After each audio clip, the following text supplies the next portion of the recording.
Saking pranipun Bapak Sutrisno Ibu Rilin Lestari ngandhut Dukuh Sobo Desa Gedangan Rayun pariwara lumantar pranipun Bapak Edi sanipun serat ulem kunjuk andika sami ugi dumateng para kadang tamu babile ing mangke kekula ing mangke kula nyuwun kanthi kesadaranipun mangke nggih sampuripun menika sedaya menika saged marata wonten pramila sepindah malih saking Grup Pagelaran nyuwun pangapunten ingkang kathah Puyung Kecamatan Pule Kabupaten Trenggalek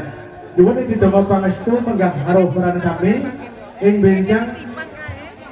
Kemis Kliwon nganti alamatipun Salam Dusun Ponggok Desa Puyung Kecamatan Pule Kabupaten Trenggalek ing benjang dinten Kemis Kliwon ngantos malegi wulan Sapar tanggalipun 7 Agustus warsa 2026.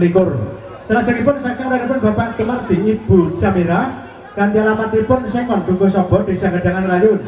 Nyuwun didonga pangestu menggah rawuhan sami ing ben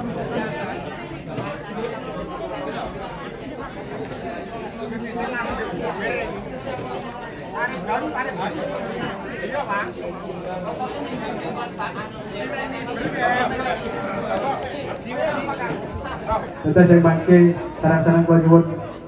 sabiyantu panjenengan sami. Matur gunging panuwun.